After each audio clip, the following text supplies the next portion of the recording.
दोस्तों, इस पोस्ट में हम मगरमच्छ और बंदर की कहानी शेयर कर रहे हैं। यह एक पुरानी लोकप्रिय पंचतंत्र की कहानी है और आज भी बच्चों द्वारा बहुत पसंद की जाती है। देखिए वीडियो, ये रोचक और शिक्षाप्रद कहानी बंदर और मगरमच्छ की कहानी। जंगल में झील के किनारे जामुन का एक पेड़ था। ऋतु आने पर उसमें बड़े ही मीठे और रसीले जामुन लगा करते थे। जामुन का वह पेड़ रक्तमुख नामक बंदर का घर था। जब भी पेड़ पर जामुन लगते तो वह खूब मजे लेकर उन्हें खाया करता था। उसका जीवन सुखमय था। एक दिन एक मगरमच्छ झील में तैरता तैरता जामुन के उसी पेड़ के नीचे आ गया जिस पर बंदर रहा करता था। बंदर ने उसे देखा तो उसके लिए कुछ जामुन तोड़कर नीचे गिरा दिए। मगरमच्छ भूखा था। जामुन खाकर उसकी भूख मिट गई। वह बंदर से बोला, मैं बहुत भूखा था मित्र, तुम्हारे दिए जामुन ने मेरी भूख शांत कर दी। तुम्हारा बहुत बहुत धन्यवाद। जब मित्र कहा है तो फिर धन्यवाद की क्या बात है। तुम यहाँ रोज आ जाया करो। ये पेड़ तो जामुनों से लदा हुआ है। हम दोनों साथ में जामुनों का स्वाद लिया करेंगे। बंदर ने मैत्री भाव से मगरमच्छ से कहा। निर्णय किया। दूसरे दिन वह सुबह सुबह बंदर का कलेजा लाने चल पड़ा। उसकी पत्नी खुशी से फूली नहीं समाई और उसके लौटने की प्रतीक्षा करने लगी। जब मगरमच्छ बंदर के पास पहुंचा तो बंदर बोला, मित्र आज इतनी सुबह सुबह क्या बात है। मित्र, तुम्हारी भाभी तुमसे मिलने को लालायित है। वह रोज मुझसे शिकायत करती है कि मैं तुम्हारे दिए जामुन तो खा लेता हूँ, किंतु कभी तुम्हें घर बुलाकर तुम्हारा सत्कार नहीं करता। आज उसने तुम्हें भोज पर आमंत्रित किया है। मैं सुबह सुबह वही संदेशा लेकर आया हूँ। मगरमच्छ ने झूठ कहा। मित्र, भाभी को मेरी ओर से धन्यवाद कहना, लेकिन मैं जमीन रहने वाला जीव हूँ और तुम लोग जल में रहने वाले जीव हो। मैं ये झील पार नहीं कर सकता।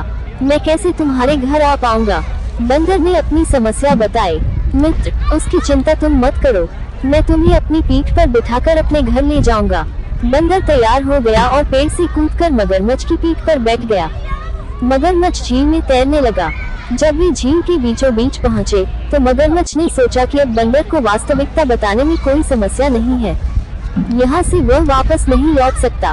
वह बंदर से बोला, मित्र भगवान का स्मरण कर लो। अब तुम्हारे जीवन की कुछ ही घड़ियां शेष हैं। मैं तुम्हें भोज पर नहीं बल्कि मारने के लिए ले जा रहा हूँ। ये सुनकर बंदर चकित होकर बोला, मित्र मैंने तुम्हारा क्या बिगाड़ा है जो तुम मुझे मारना चाहते हो। मैंने तो तुम्हें मित्र समझा, तुम्हें जामुन खिलाए और उसका प्रतिफल तुम मेरे प्राण लेकर दे रहे हो। मगरमच्छ ने बंदर को सारी बात बताई और बोला, मित्र तुम्हारी भाभी के जीवन के लिए तुम्हारा कलेजा आवश्यक है। वो तुम्हारा कलेजा खाकर ही भली चंगी हो पाएगी। आशा है तुम मेरी विवशता समझोगे। बंदर को मगरमच्छ की पत्नी की चालाकी समझ में आ गई। उसे मगरमच्छ और उसकी पत्नी दोनों पर बहुत बहुत क्रोध गया, किंतु वह समय क्रोध दिखाने का नहीं बल्कि बुद्धि से काम लेने का था। बंदर चतुर था। तुरंत उसके दिमाग में अपने प्राण बचाने का एक उपाय आ गया और वह मगरमच्छ से बोला, मित्र तुमने पहले क्यों नहीं बताया कि भाभी को मेरा कलेजा खाना है। हम बंदर लोग अपना कलेजा पेड़ की कोट में संभाल कर रखते हैं। मैंने भी जामुन के पेड़ की कोट में अपना कलेजा रखा हुआ है। अब तुम मुझे भाभी के पास लेकर भी जाओगे तो वह मेरा कलेजा नहीं खा पाएगी। यदि ऐसी बात है तो मैं तुम्हें वापस पेड़ के पास ले चलता हूँ। तुम मुझे अपना कलेजा दे देना, वो ले जाकर मैं अपनी पत्नी को दे दूंगा। कहकर मगरमच्छ ने फौरन अपनी दिशा बदल ली और वापस जामुन के पेड़ की ओर तैरने लगा। जैसे ही मगरमच्छ झील के किनारे पहुंचा, बंदर छलांग मारकर जामुन के पेड़ पर चढ़ गया।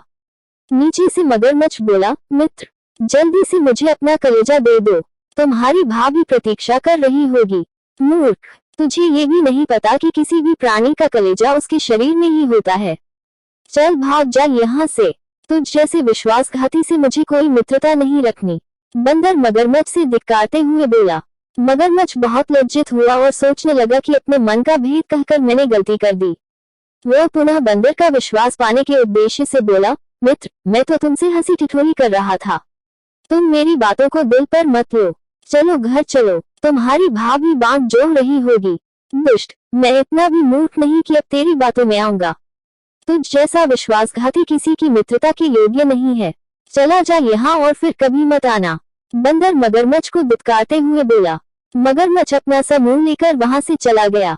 सीख मिलती है कि मित्र के साथ कभी धोखा नहीं करना चाहिए। विपत्ति के समय धैर्य और बुद्धि से काम लेना चाहिए। आशा है आपको ये वीडियो पसंद आई होगी। आप इसे लाइक कर सकते हैं और अपने फ्रेंड्स के साथ शेयर भी कर सकते हैं।